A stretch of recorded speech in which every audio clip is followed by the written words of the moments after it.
Sinabi ko na sa iyo ito, public auction, sale through negotiation, barter, transfer to other government agencies, destruction.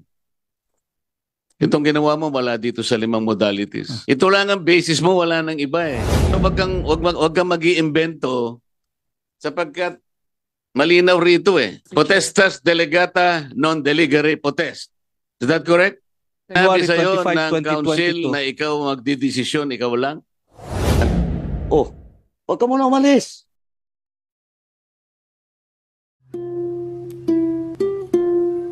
Administrator, you made mention about COA Circular 89-296.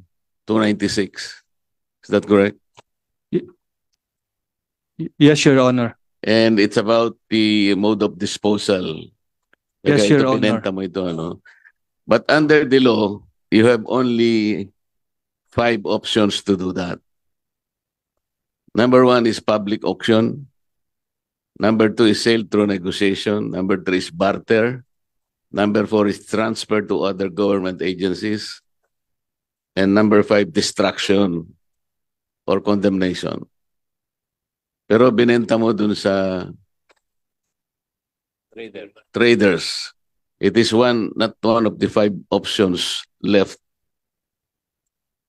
under your discretion. If we believe you that you resorted to COA Circular 89-296, wala dito do sa 5 options. Why?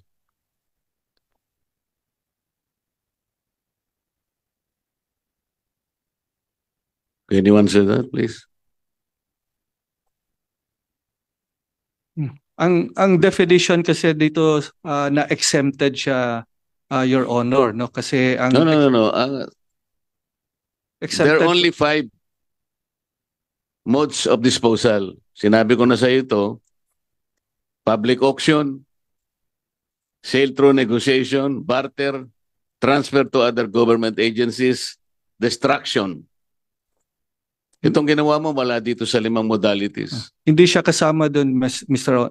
So you Sir Chair. violated the COA circular. Kasi tama ka naman, walang bidding ito kasi bidding procurement lang eh. Ito, disposal. So dapat ang sinod mo yung COA circular na binanggit mo. Pero pag nirefer mo yung COA circular, hindi mo naman ginamit yung isa sa 5 available to you. Why so? Sinunod natin yung definition and scope ng circular, Your Honor, no? Which excludes kwan. Wala na tayo sa scope and definition eh. I'm talking about the mode of disposal. Yun lang eh. Kasi bebenta ka, so magdi-dispose ka eh. So pipili ka lang doon sa 5 available to you. Pero ang ginamit mo, wala doon sa 5. Ang ginamit to natin dito is sale through negotiation as approved by the council, which is the sale of a maximum price of 25 pesos. So we Huwag mong followed. gagamitin yung bulletin na ginawa nung pangkopong-kopong. Ang sinasabi natin dito is COA Circular 89-296. Nandiyan ang COA eh. Ito lang ang basis mo, wala nang iba eh. Pagkatapos, sabi mo kanina, ginagamit mo pa yung inyong circular.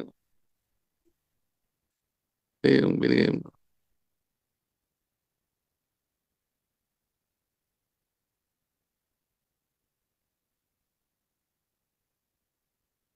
Where's that? Hindi ba doon sa Section 5 ng inyong council? Yung council lamang ang magde-determine ng way of disposing it. And that one did not delegate it to you. Kasi sinasabi ron, there is no further delegation. Pero ikaw mismo ang nag-approve using a bulletin. Di ba? Basahin mo yung mismong circular. Pairam nga, boss. Ang nakalagay doon, it is the council which will determine the disposal. Ito, babasahin ko sa iyo.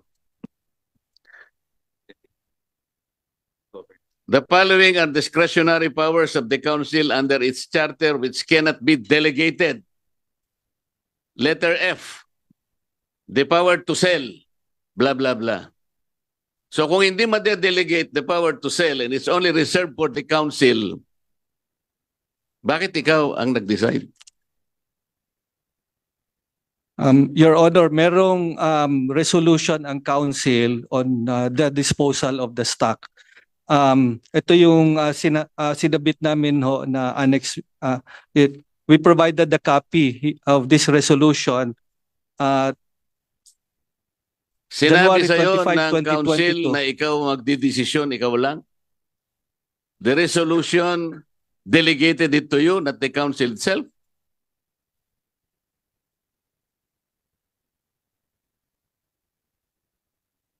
Walang nakalagay dito na dinelegate sa'yo eh. Meron, Mr. Chair, based on the resolution, this is delegated to the administrator to sell. Itong particular na resolution na to.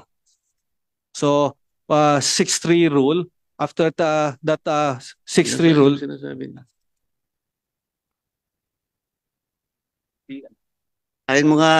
Basahin mo nga ano. okay. Adoption of policy on warehousing storage stocks, 6 months maximum storage for palay and 3 months critical storage for rice. No, date passed 25 January 2022.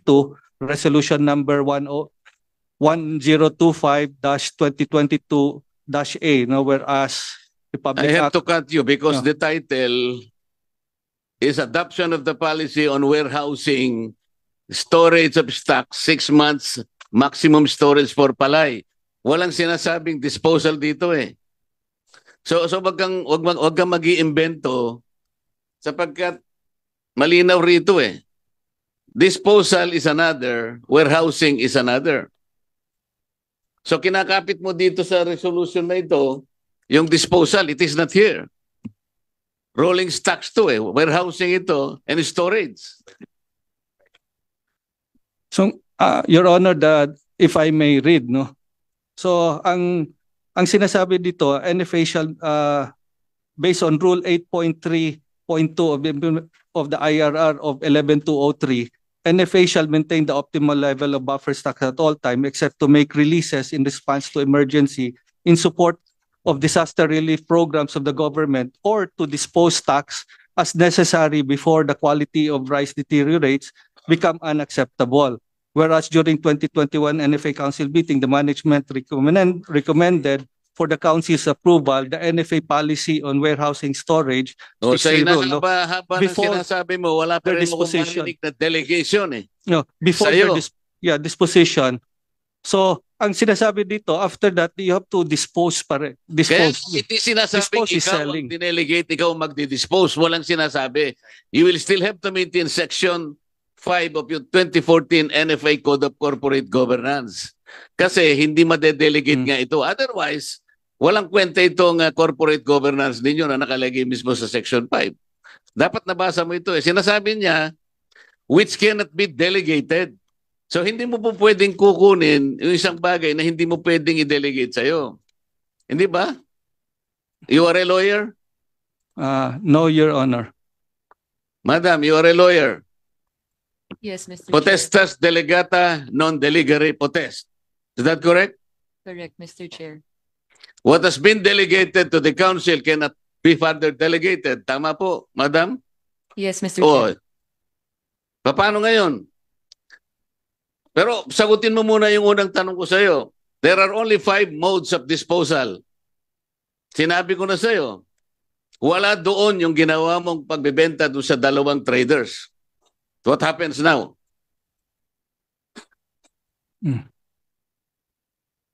So hindi na makasagot, Madam Chair.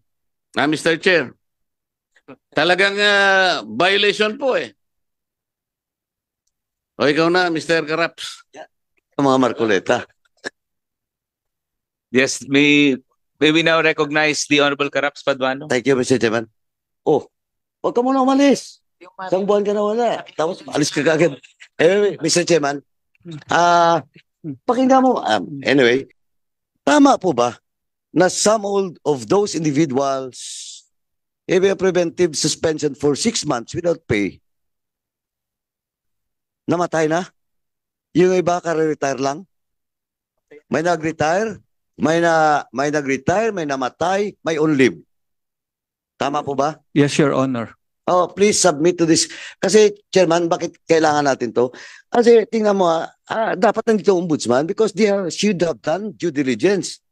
You're implementing a preventive suspension for 6 months to those employees na deceased, to those employees na nag-retire, to those employees na on leave. Eh, ano nangyayari dito sa atin? Pag ganyan, just a mere information, of course, ombudsman should act on it. But, ang sinasabi ko lang, Chairman, sabi ko, dapat ombudsman has done its part with due diligence. Saan ka nakakita, nakakasuhan mo, preventive suspension, patay na pala. On leave the time. Retirado yung iba. And that was confirmed. And please submit na lang all those personnel na deceased, retired, or lived during the time. That was part of the 139 NFE personnel or employee to this committee. Para, Mr. Chairman, ASAP, we should send communication to Ombudsman. Kaya nga dapat nandito sila, pati yung civil service. Anyway, Mr. Chairman, ito pang isa. Dito sa case, dapat nandito yung civil service eh.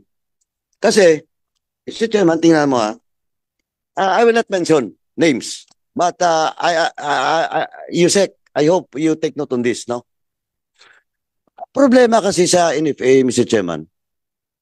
Alam mo, for example, I'm just saying some of those suspended for 6 months without pay are just acting incapacity. In acting capacity. And,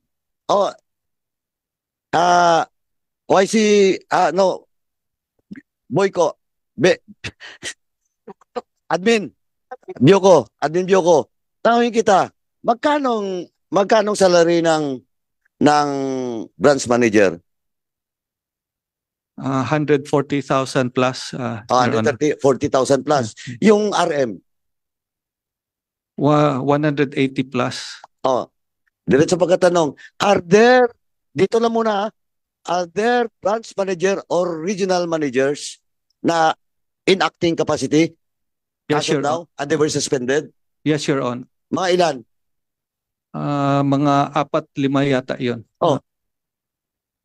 Chairman, Acting regional managers na with an approved appointment of branch managers. of course, I understand.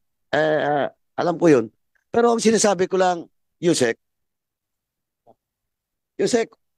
maliban dun sa due diligence, no, and everything, okay sana, Yusek, if I am an acting branch manager or regional manager, and I'm getting the salary of that position, but I'm just getting 60,000 a month. Mayroon doon 70,000 a month. Tapos i-suspend mo because they're an acting officer of that office. Masakit yun. And second, Mr. Chairman, kailangan talaga ma-heads up yung ombudsman dito. Kasi may problema pa tayo dyan. I hope, Yusek, pag-check nyo and you should act on this matter because may mga kaso itong mangyayari dito sa batas. Alam mo bakit? Because there are a lot of acting capacity na naglaps na supposedly maximum of 2 years yan. And we have to check the Civil Service Commission kung tama nga. May violation o wala.